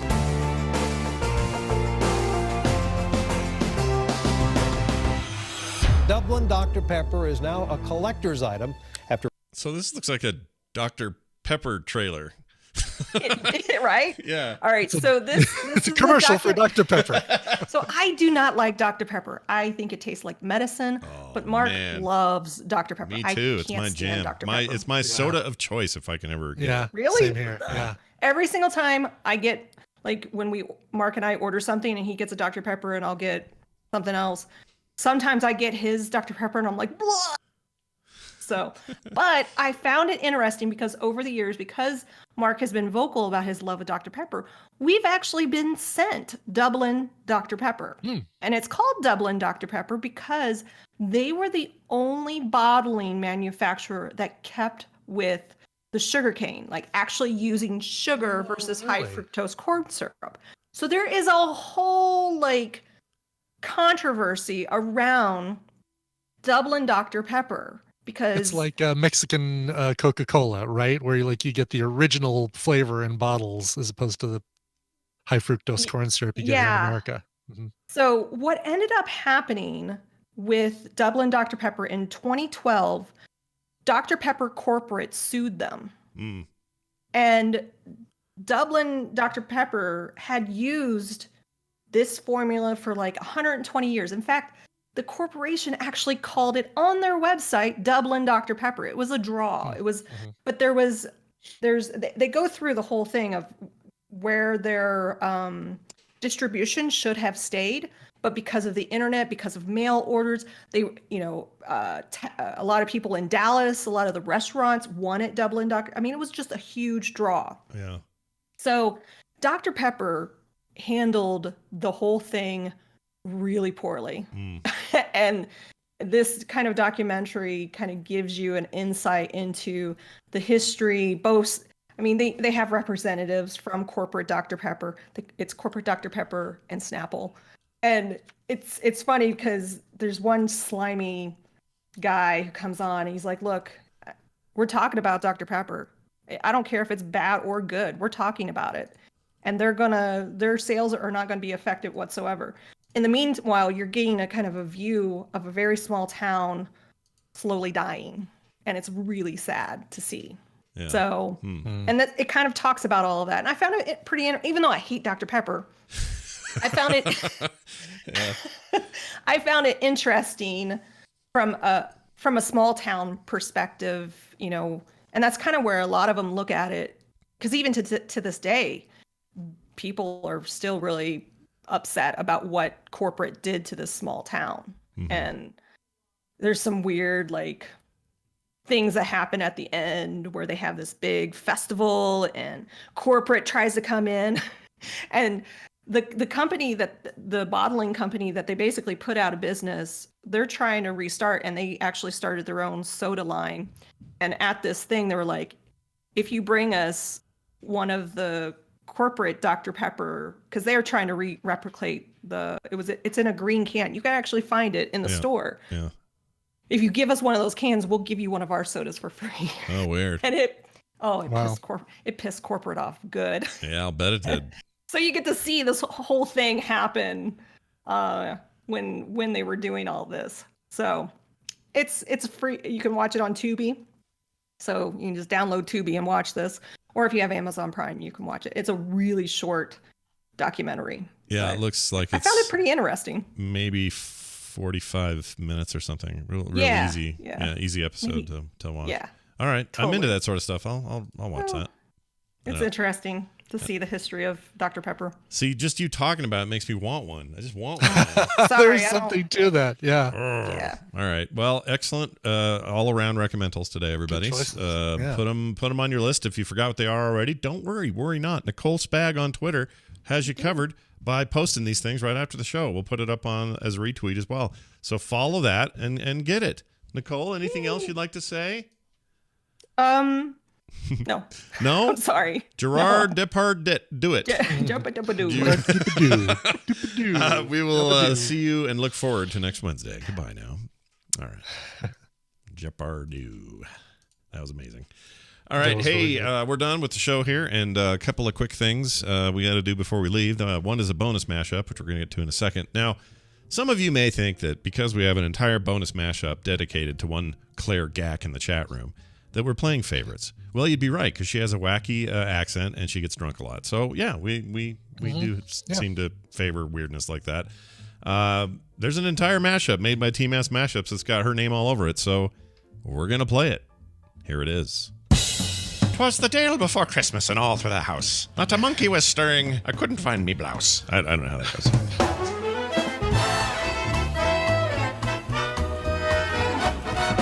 By the way, Claire Gack is yelling at me in the chat room. Coverville Dream Channel. When you wake up, instead of watch something on the iPad. Oh. Brian, we rehearsed this. Narwhal, swimming in the ocean, causing a commotion.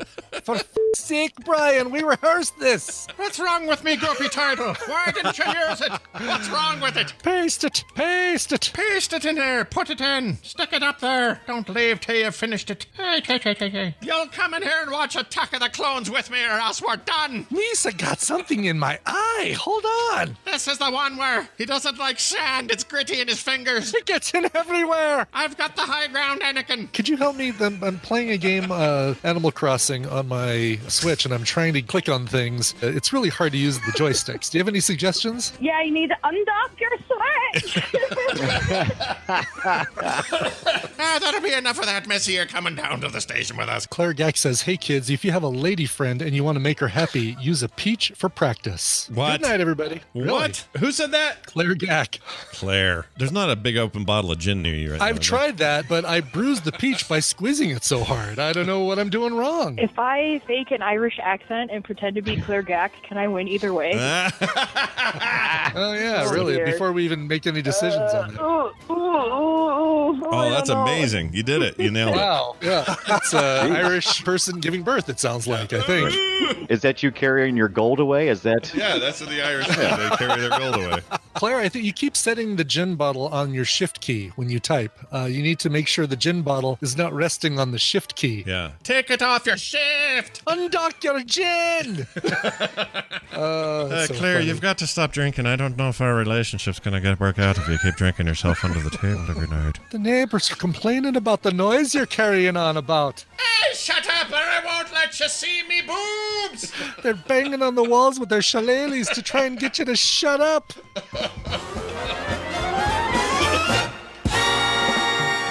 I don't remember doing most of that. I don't either. But apparently we did. Apparently so. Well done, Claire. Well Listen, done. if all the rest of you were as funny as Claire, we'd have mashups for you too. But dang straight. Dang straight. Diced Tomato, Lemonade 3000. I mean, come on. Yeah, we talk about you all the time. Diced Tomato's all about grumpy reviews. Who else? Who else has got a thing they do? Jeannie hates music that wasn't made in the 40s. No, that's not true, Jeannie. Jeannie, I take that back. I know that's not true. Movies that are sad or violent. Actually, Jeannie and I have very common tastes in some music. We're sort of into the same stuff, yeah. All right, I'm going to say we got to do this now. I like to eat! In our hands remains the final Japanese treat. This one's full of Japanese lettering. Yesterday, Brian's translation said that it was crap. It's crap. Yeah. Exactly. Yes. So we're going to eat it. And let's eat this crap. Prove it out. I think I'm pretty sure it's like seaweed and tempura. Tempura, yeah. I could be wrong. I think we've had this, something like it in the past. Come on. Got a very pleasing scent to it. Yeah, it doesn't stink. Oh yeah, this is totally what I think it is. Yeah. That's one side. Yeah. I can't turn my head that way to the camera. That's the other side. There you go. So Swap yeah, it Nori manually. on one side, Temper on the other side. They're pretty. They're already kind of greasy. That's all right. Greasy? Are they greasy? Yep. This will give you Oh, they're good. Well, they are good. Ooh. Oh, they're a little sweet, surprisingly. Yeah, they got a I weird, was like kind of expecting a almost like a wasabi citrus, taste. like a citrus on the back end. Well, that's weird. Because I didn't taste it at first, but now it tastes like an orange or something. Yes, an orange. That's totally what I'm getting. No, those are weird. I like them though. They're good. I disagree with the translation. I don't think they're crap. I don't think they're crap either, or that they taste like youth. They don't taste like youth at all. They taste more like. Tastes like a peach. It tastes like a bit of a peach. All right. Well done. Thank you for all of those. Yes. Tara, we've eaten them all. We've eaten them all. Wait, what's this? Oh no, this is just good old-fashioned Lays. These are terrible. No, good old-fashioned Lays. Yeah, I think everybody needs a good old-fashioned Lay once in a while. Yeah. I think that's it, though, right? Maybe. Everything else is just a Kit Kat. I want to throw And, a quick thank you out there to Morrow Prime. We haven't done this yet for the big batch of jerky that we got. I know. I'm being so good with that. I'm pulling a piece out of the freezer every day, just one piece. Same. Yeah. And it's good. And I did put it in the freezer. That was a good idea. Oh, good. Yeah. Good. Yeah. It'll last longer. It'll last longer. Plus, there's something just good about cold jerky. Don't know what it is. Kind of is. It warms up quickly, but those first few bites of cold jerky, it's like, yeah. Oh, so good. And that stuff's it's a little tougher. We knew it would be, and that's okay. I kind of like it this way, but it's a real test for my dental work. It is. Yeah, it really helps to tear it off from the side as opposed to trying to bite it off from the top. I have a couple There's no way that TMS Mashups will use that thing. Right. But there's no like I have a couple of crowns that are, basically telling me not to do it, but I don't care. I'm doing it. Okay.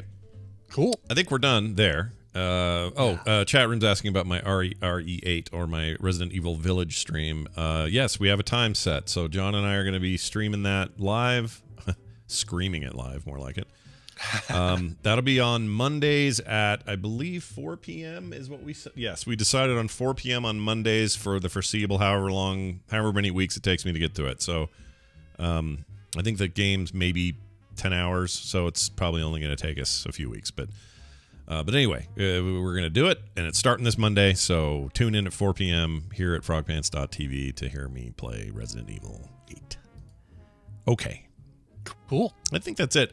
Hey, quick shout out to everybody who supports us at patreon.com/TMS. Be like those people and head on over there and check it out. Patreon.com/TMS. 'Tis the fuel in our tank. Which is almost an Irish accent. I refuse to do it anymore. I kind of was. Frogpants.com/TMS is our website. If you're trying to find us on Twitter, we're at Morning Stream. You can find Brian at Coverville, me at Scott Johnson. If you want to join the newsletter, frogpants.club. And as always, send us your emails. We love your feedback and your conversation and your thoughts. themorningstream@gmail.com. And look for me on DTNS today and other stuff. Brian, you got any shows coming out today? Anything going on? There's going to be some America's Next Top Podcaster submissions posted today. Down to our final 3 on the free feed. And so you'll hear their interview challenge where they actually had to go and find a subject that somebody they wanted to interview, conduct the interview, and then edit it down into a show. It's the most challenging task we've given them to date this season. So find out how they do. Yeah, that was quite the episode. It was. So check that out. That's it for us. Brian, let's play a song and leave. I'm fine with that. Guillermo Uruvalcaba Trevino sure. Wrote in.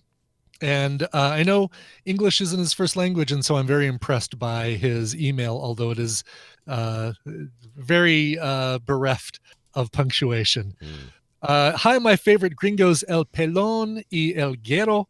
Second time writing, first time song requesting. I'm a Mexican beekeeper man from Mexican Baja California, Mexico, and I'm always listening when I beekeep. Never miss Film Sack, Current Geek, Skim, and of course the best show, TMS. I consider myself a medium long-time fan and started knowing of you guys since episode 3 of Comic Dorks. Missed that show. Well, wanted to request Blind Melon, No Rain, and dedicate it to my older brother, that he has always been there for me. That song is very special for me because he used to make fun of me with that song every time he took me to tap classes. I was the only boy and 9 girls, so it kind of fit like in the video. I was a very problematic kid, and my mother tried to wear me down with all kinds of activity, tap being one of them, and my brother had no choice. He had to take me, being the oldest, and always put that song in the drive.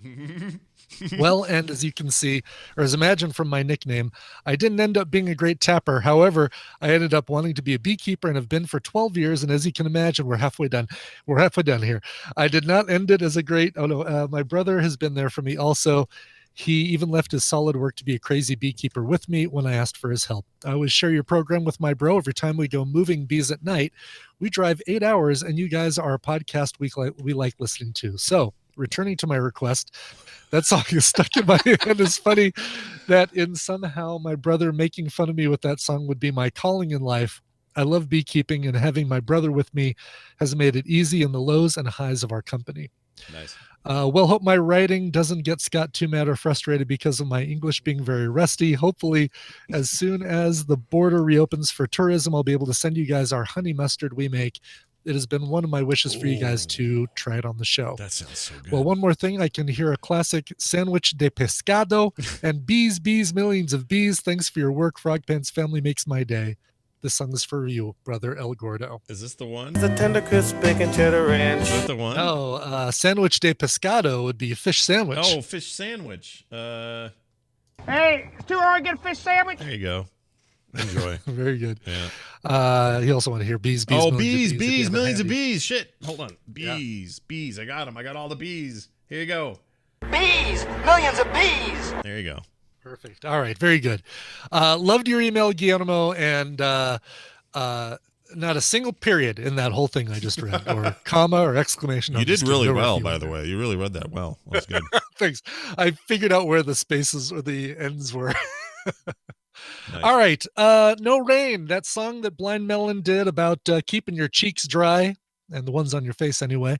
This cover is from the Hurley Live Sessions 2009 EP. It's a cover by Meg and Dia, live version of No Rain. This is a sweet, sweet version. I think we played it years ago on the show, but we're playing it again. Here is No Rain by Meg and Dia. This show is part of the Frog Pants Network. Frog Pants Network. Get more shows like this at frogpants.com. I have no time for you. No time for you. It's too bad.